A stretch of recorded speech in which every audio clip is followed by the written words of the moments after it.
All right, today we're going to talk about an animal you see all the time, but whose story is just, well, it's incredible. We're talking gods, ancient empires, cutting edge science, and it's all about the chicken. So let me ask you something right off the bat. What do you think is the single most successful animal of the last, say, 10,000 years? I mean, what's really won the evolutionary game? You might think humans, or maybe dogs, heck, even rats.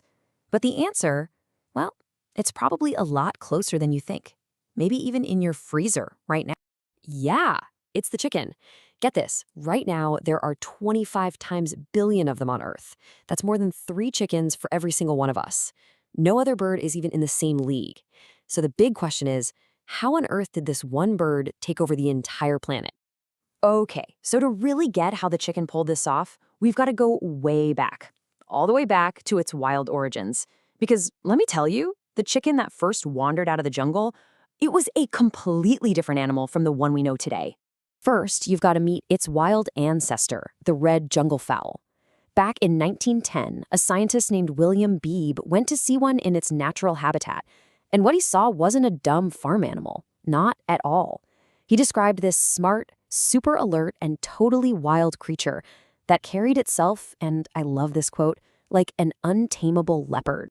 So if this bird was so wild and not exactly an easy meal, why did humans even bother with it? What was the original attraction? Well, the answer is pretty surprising. It had nothing to do with dinner and everything to do with the sun. Yeah, forget about eating them, at least at first. What totally fascinated early humans was the rooster's crow. Think about it. In a world with no clocks, no alarms, that sound at dawn every single morning was like magic. It was reliable. They literally saw the rooster as a messenger of the gods, a herald of the sun that could actually beat back the dark. And this idea of the chicken being sacred, it just took off across the ancient world. In Assyria, they linked it to their sun god. Over in Persia, it was a holy animal. The ancient Greeks would sacrifice them to the god of healing. Even the Romans got in on it. Their priests would watch chickens to try and predict the future. For thousands of years, the chicken wasn't food. It was an object of worship. So you can actually trace this sacred journey. The chicken didn't just wander around aimlessly. Nope. It followed the trade routes, the paths of power, basically jumping from one great empire to the next. And remember, it wasn't traveling as livestock. It was traveling as this high-status, divine symbol. Having one was like a sign that your culture was sophisticated. But being a holy symbol, that's only chapter 1 of the story. The chicken's next big move, the thing that really pushed it across the globe, was fueled by something way more brutal. It was all about our obsession with its fighting spirit. I'm talking about cockfighting. Yeah, this really intense, brutal blood sport became insanely popular. People just loved the rooster's valor and ferocity. So they started breeding them specifically for aggression. And it was that human passion, not for food, but for fighting, that really sent the chicken's genes all over the planet. I mean, just picture it. When Polynesian navigators were making these incredible voyages across the vast Pacific Ocean, what did they bring with them? Their most prized fighting cocks. Fast forward a few centuries, and Spanish galleons are doing the exact same thing across the Atlantic. The chicken literally fought its way around the world. Okay, so by this point, the chicken is global. But it's still, for the most part, a pretty small, kind of scrawny bird. That was all about to change, though. And the person who kicked off that change is someone you'd probably never expect, Queen Victoria. See, before the 1840s, if you were in Europe or America, a chicken was just a chicken, a small, local barnyard bird. Nothing special.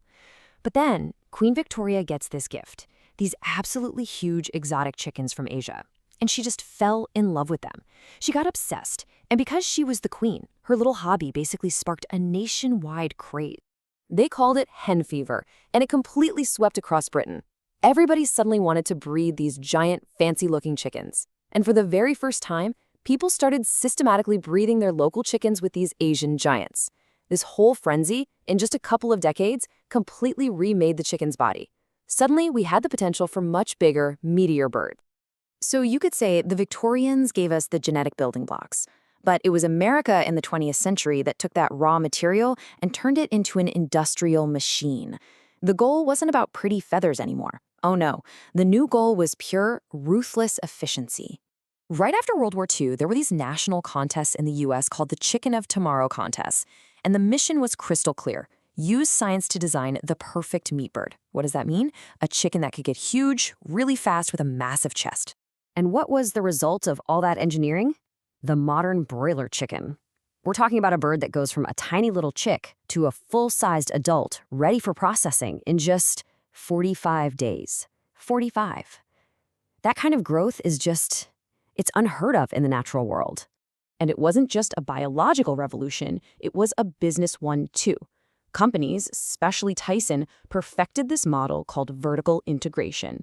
What that means is they control everything: the hatchery, the feed mills, the farms, all the way to the processing plant. It's a factory line for chickens, and it's what allows them to produce on such an incredible, massive scale. So when you step back and look at it, it's pretty wild.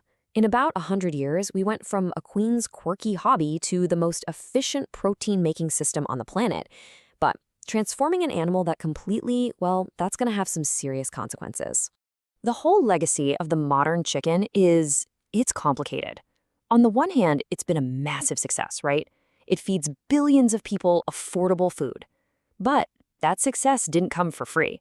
It's created huge environmental problems and, of course, raises some really tough questions about animal welfare. And for a long, long time, we kind of justified these trade-offs by just assuming chickens were, well, dumb. There's this quote from a scientist in the 70s that says it all. The basic idea was that chickens are just simple bird brains, so it doesn't really matter. That was the thinking. But here's the twist. Modern science is proving that old idea is completely wrong. We now know that chicks can do basic math right out of the egg. We know they have something like 30 different calls, and they even have a specific alarm for a predator in the air versus one on the ground.